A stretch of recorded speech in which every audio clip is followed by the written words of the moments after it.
Menteri Agama Yakut Khalil Kaumas menertibkan penggunaan toa masjid dan musola. Penertiban ini dilakukan melalui surat edaran Menteri Agama yang telah dikeluarkan. Menteri Agama Yakut Khalil Kaumas menerbitkan surat edaran yang mengatur tentang pengeras suara masjid dan musola. Aturan itu ditetapkan dalam surat edaran Menteri Agama nomor SE 05 tahun 2022. Aturan ini diterbitkan salah satunya untuk meningkatkan ketentraman, ketertiban, dan keharmonisan antar warga. Menteri Yakut menjelaskan penggunaan pengeras suara masjid dan musola memang merupakan kebutuhan bagi umat Islam sebagai salah satu media syiar Islam di tengah masyarakat. Namun dia mengingatkan masyarakat Indonesia tidak Islam saja. Rumah ibadah saudara-saudara kita non-muslim itu bunyikan toa sehari 5 kali dengan kenceng-kenceng secara bersamaan. Itu rasanya bagaimana? Yang paling sederhana lagi, tetangga kita ini kalau kita hidup dalam satu komplek itu misalnya, kiri kanan depan belakang pelihara anjing semua. Misalnya menggonggong dalam waktu yang bersamaan, kita ini terganggu enggak? Artinya apa? Bahwa suara-suara, ya suara-suara ini, apapun suara itu ya, ini harus kita atur supaya tidak menjadi gangguan.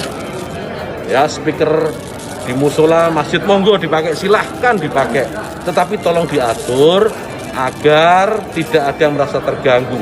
Agar niat menggunakan toa, menggunakan speaker sebagai sarana, sebagai wasilah untuk syiar, melakukan syiar tetap bisa dilaksanakan tanpa harus mengganggu mereka yang mungkin tidak sama dengan keyakinan kita. Berbeda keyakinan kita harus telah hargai. Itu saja intinya. Bagaimana pendapat Ustadz apabila dilarang pakai mikrofon azan karena alasan mengganggu? Bunyi azan itu apa? Lafaz Allah kan? Allahu Akbar, Allahu Akbar. Yang terganggu dengan lafaz Allah itu setan. Maka orang yang terganggu mendengar azan, dia mesti diruqyah. Kumpulkan se-Indonesia ini berapa anggota DPR, pejabat, orang kaya yang terganggu mendengar azan, diadakan ruqyah massal. Lokasinya kalau tak punya tempat, bawa di Masjid Nurul Islam. Allah siap. Nanti buat tabligh akbar ruqyah massal para penentang azan pakai mikrofon. Hampir setiap 100 meter, 200 meter itu ada musola masjid. Ya, bayangkan kalau kemudian dalam waktu yang bersamaan mereka semua menyalakan toanya di atas, kayak apa? Itu bukan lagi syiar, tapi menjadi gangguan buat sekitarnya. Kita bayangkan lagi, kita ini muslim, saya ini muslim, saya hidup di lingkungan non muslim.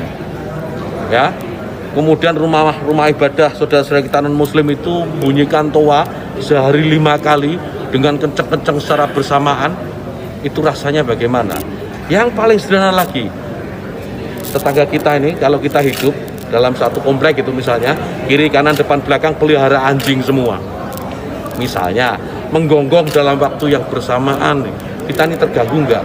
Artinya apa? Bahwa suara-suara, ya suara-suara ini, jika suara azan kami mengganggu, biarkan kami berdiskusi dulu. Tak perlu dibesarkan seperti masalah pemilu. Suara anjing menggonggong sudah jelas tidak ada kesamaan dengan lantunan speaker masjid kami. Kadang saya bingung kenapa sekelas cendekiawan tak bisa menjaga omongannya hingga mengeluarkan pernyataan bodoh yang sangat menyakitkan. Sudahlah, tidak ada yang terganggu. Setiap tempat ibadah sudah ada aturan dan mereka paham dengan kewenangan masing-masing. Hal ini justru melahirkan stigma buruk bagi masyarakat bahwa seolah Indonesia kita sedang membatasi hal tersebut.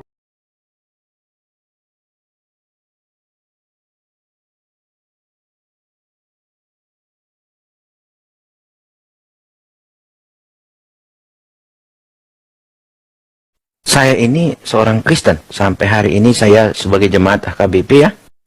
Tapi dari kehidupan, dari apa yang saya alami sejak saya lahir sampai dengan saat ini berada di tengah-tengah umat Islam, ya itu membuat saya mencintai Islam itu sendiri, dan saya mengagumi Islam itu sendiri karena saya terjaga, saya tidak dikucilkan, saya tidak dimusuhi, saya tidak diasingkan atau dianggap lawan, bahkan saya tidak pernah diberikan perlakuan-perlakuan jahat ya. Jadi itu yang saya katakan, bahwa saya seorang Kristen Tetapi saya mencintai Islam.